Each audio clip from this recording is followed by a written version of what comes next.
Hello বন্ধুরা, আপনাদের দেখুন সুমন মাল্টি ইউটিউব চ্যানেল। তো বন্ধুরা, প্রতিদিনের মতো আজ আপনাদের সামনে একটা ভিডিও নিয়ে আসছি। আজকের ভিডিওটা একটু দেখাবো পাসবুক প্রিন্টার নিয়ে কিছু কথা বলবো, যেটা আমাদের মধ্যে সবার কাছে খুব বড় একটা সমস্যা হয়ে দাঁড়িয়ে যায়। পাসবুক প্রিন্টারটা প্রিন্টিং নিয়ে একটা খুব বড় প্রবলেম হয়, যেটা সলিউশন অর্থাৎ সমাধান করতে গেলে আমাদের পাসবুক প্রিন্টার বেসিক্যালি আমাদের যদি ফিজিক্যালি হাতের কাছে থাকে, সব থেকে দেখাটা আমি মনে করি বেটার, খুব ভালো। অপশনাল আমরা যদি ভিডিওতে কিছুটা দেখিয়ে দিই, আমি বলি বা আরো অন্যান্য ইউটিউবারের কথা বললাম, ভিডিওতে হয়তো দেখিয়ে দিই, যতইটা ফ্রেশ করি না কেন, যেটা আপনার টেকনিক্যাল ইস্যুর প্রবলেম না, সেটা ভিডিওতে দেখেও অনেকে করে উঠতে পারে না, সমস্যা হয়ে দাঁড়িয়ে যায়। তাকে হাজার কিছু বোঝালেও সেই জায়গাটা সে কভার করতে পারে না।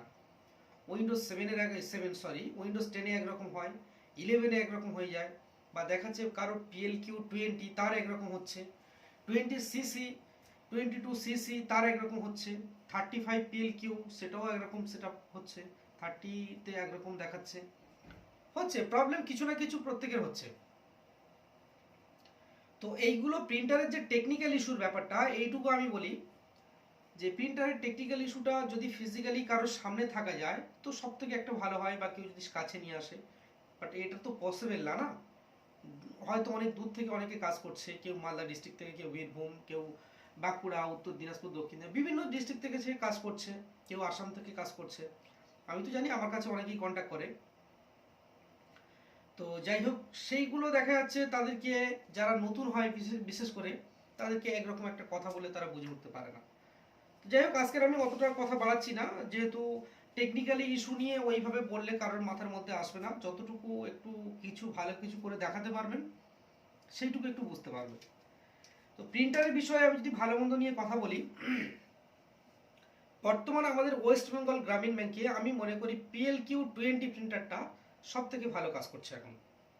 কারণ PLQ20 যে প্রিন্টারটা আছে, এর অনেকটাই ঝামেলা কম আছে, সেটাতে কোনো প্রবলেম হয় না। আমরা নিয়ে এসে ডাইরেক্ট অফলাইন মোডটাকে সেট আপ করে নিয়ে ইনস্টল করে, বা ইনস্টল না করেও আমরা মেশিনে সেট আপ করলে আমাদের প্রিন্টিং কাজ চালু হয়ে যায়, খুব একটা প্রবলেম আসে না। এর যে কস্টিং খরচটা আছে, যে কস্টিং খরচ বলতে যেটা আমি গেলাম, 30-তে কোনো একটা প্রবলেম হলে, বা 35-এ, বা আরও আপডেট মেশিন যেগুলো আছে যা খরচ হবে, সেই তুলনায় 20-তে অনেক খুব কম খরচ হয়। এটা আমি নিজে কথা বললাম। এবার দুটো প্রিন্টিং সিস্টেম, এবার এখানে অনেকের প্রশ্ন থাকতে পারে যে তাহলে কি আমি আপডেট কোনো মেশিন নেব না? প্রতিটা ব্রাঞ্চে তো 35 দিয়েছে বা 30 দিয়েছে, তাহলে তারা তো 20 ইউজ করতে পারতো। দেখুন, সরকারি বিষয়, যাদের টাকা পাহাড় আছে তাদের বিষয়টা আলাদা, তো আমি ওই বিষয়ে অতটা যাচ্ছি না। তো এখানে 20 আর 30-র মধ্যে একটা প্রিন্টিং এর তফাৎ থাকে, যে আমরা ব্রাঞ্চ থেকে যখন করে নিয়ে আসি, দেখবেন একটু লাইটের ক্ষেত্রে একটু সমস্যা হচ্ছে, তো তখন এই লেখাগুলো একটু ছোট ছোট দেখা যায়। আর যখন 30 পেজটা প্রিন্ট হবে, তো দেখবেন সেই জায়গায় লেখাগুলো একটু বড় বড় চলে আসে, একটু বড় বড় প্রিন্টিং সাইজটা একটু বড় বড় চলে আসে, যার কারণে একটু আমাদের মনে হয় যে আমরা ওল্ড মডেল মেশিন নিয়ে কাজ করছি। তো আমি সবার উদ্দেশ্যে বলবো, 35-এর থেকে 50 থেকে, তো 20 সব থেকে বেস্ট আছে, ভালো আমি বলে মনে করি। আমি নিজে ইউজ করছি 20, এতে আমার কোনো সমস্যা হচ্ছে না। তো 20 ব্যবহারের ক্ষেত্রে আমি আগেও বলেছি, আমার এমন কোনো ব্যাপারই হয়নি, আমি যে মেশিনে লাগাই না কেন অটোমেটিক্যালি আমি অফলাইন মোড সেট আপ করা আছে, লাগালেই আমি সেখান থেকে ওটাকে প্রিন্ট দিতেই পারি। দুটো আলাদা আলাদা মেশিনে আমার USB কেবিল দেওয়া আছে, আমি চেঞ্জ করলে অটোমেটিক্যালি আমার প্রিন্ট হয়, আমার কোনো কিছু তো প্রবলেম হয় না। আমি এইটুকু বলবো, যারা গ্রামীণ ব্যাংকে কাজ করছেন, CSP বা নতুন অনেকে প্রিন্টার নেব ভাবছেন, সবার উদ্দেশ্যে বলো, প্রিন্টার নেন, PLQ20 নেওয়ার চেষ্টা করেন। শুধু শুধু এতগুলো টাকা, একটা 25-26 হাজার টাকার নতুন প্রিন্টারের পিছনে এতগুলো ইনভেস্ট করা, আপনার ইনকাম অনুযায়ী করুন। তো আপনার এই যে BC পয়েন্ট চালিয়ে আপনি নতুন একটা BC পয়েন্ট নিচ্ছেন, পুরানো ভাই যারা আছেন আমি ওদের কথা তাও ছেড়ে দিলাম, তুলনামূলক ওনারা কম বেশি রোজগার করছেন। যে একজন নতুন BC পয়েন্ট হয়েছে, তার একটা প্রেশার আসছে কোম্পানি থেকে, ব্যাংকের থেকে প্রিন্টার নিতে হবে, তো এতগুলো টাকা ইনভেস্ট না করে একটা 20 প্রিন্টার নিয়ে নাও, নিয়ে সেট আপ করে চালাও, বেস্ট। আমি এতটুকু বলবো যে সব থেকে ভালো, আপনার প্রয়োজন মতো যতটুকু কাজের প্রয়োজন আপনি ওখান থেকে পেয়ে যাবেন। যখন আপনার এটা ব্যাংক থেকে চেঞ্জ করতে বলবে, বা সিস্টেমে আসবে যে এই প্রিন্টারটা চলবে না, তো কিছু করার নেই। এখন তো 20-র দাম অনেক কম না, আপনি অনেক কম এতে পেয়ে যাবেন। আমাকে হয়তো অনেকে কমেন্ট করবেন ভিডিও দেখার পরে যে দাদা আপনি একটা হেল্প করে দিন, কোথা থেকে পাবো।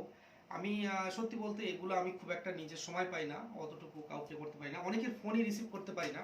অনেকে হয়তো খারাপ ভাবেন যে ভিডিওতে এত কিছু বলে, বিশেষ করে এত সমস্যা হয়, আমরা ফোন করি আমাদের রিপ্লাই দেয় না, কথা বলে না। তার জন্যে আমি সত্যি সরি, বাট আমার নিজেরও একটা কাজ থাকে। তো সেই জায়গায় আমি প্রচণ্ড প্রেশারে থাকি। তো সেই জন্য করে আমি সবার কাছে তার জন্যে ক্ষমা প্রার্থী। তো এই জন্য করে আমার একটু প্রবলেম হয়, কাজের ক্ষেত্রে সবার সাথে কথা বলা যায় না, আমার অনেক লং গাড়ি চালিয়ে এসে কাউন্টারটা ব্যবহার করে চালাতে হয়। আবার ব্যাংক ছেড়ে অনেকটা রাত্রে, আমি এই যে ভিডিও শ্যুট করছি অনেকটাই রাত, আপনারা বুঝতে পারছেন এতটা রাত্রে আমাকে ভিডিওটা শ্যুট করতে হচ্ছে, অলরেডি 10টা ওভার হয়ে গেছে। তাও আমি সেই জায়গায় দাঁড়িয়ে এখন 10টা 40 বাজে ভিডিও শ্যুট করছি। তাহলে ভাবুন কতটুকু কাজের মধ্যে থাকতে হচ্ছে। আর এই কাজগুলো রোজগার কি হবে আপনি নির্দিষ্টভাবে বলতে পারবেন না, ব্যাংকের কাজ, ঠিক আছে। তো আপনার কষ্টটা আপনাকে করতে হবে। সকাল হলে তো কোম্পানির লাগাতার কন্টিনিউ ফোন, কটা কি হয়েছে, কটা ইয়ে হয়েছে, এইটা কেউ আপনাকে জিজ্ঞাসা করবেন না যে আপনার ক টাকা আজকে রোজগার হয়েছে, আপনি কত টাকা টার্নওভার উপরে করেছেন, যে এইটার উপরে আপনার তো রোজগারটা না, কটা সোশ্যাল সিকিউরিটি হয়েছে, ব্যাস এইটুকু। আমি 10টা যদিও করি, ও এইটা বলবে যে 10টার উপরে আমার ক টাকা রোজগার হয়েছে। তো যাই হোক, এত কিছু কথা আমি বলছি না, আরও অন্যান্য ভিডিও আসবে তাদের মাঝখানে বলবো, ভিডিও লং করছি না আমি। তো সবাই ভালো থাকবেন, প্রিন্টারের বিষয়ে যতটুকু বললাম 20 নিন ব্যবহার করুন, সব থেকে ভালো। আমার কোনো সমস্যা হচ্ছে না। যদি প্রবলেম বলে মনে করেন, আপনাদের চয়েস, আপনারা যদি মনে করেন যে আমরা এর থেকে বেটার কিছু নেব, নিতে পারেন, কোনো সমস্যা নেই। যদি প্রবলেম হয় আমাদেরকে কন্ট্যাক্ট করতে মানা করবো না আমি, কন্ট্যাক্ট করবেন, SMS করবেন, চেষ্টা করব কিছু একটা সলিউশন দেওয়ার জন্য। আরও এর পরের ভিডিওতে প্রিন্টারের আরও একটা সেটআপ ভিডিও নিয়ে আসবো। এর পরের ভিডিও আমি যেটা আসবো সেটা আপনার যেটা আছে ইনস্টলেশন সেটআপ নিয়ে আসবো, আর টেস্ট সেটআপটা আরও আরেকবার দেখিয়ে দেবো। নতুন ছেলেরা এসছেন, ওনাদের একটু প্রবলেম হচ্ছে, কারণ আমরা তো অন্যান্য গ্রুপে, অনেক গ্রুপে জয়েন্ট আছি, দেখতে পাই যে গ্রুপে সামান্য কিছুর জন্য তারা অনেকে SMS করেন। তো এটা আমি নতুন করে আবার দেখিয়ে দেবো।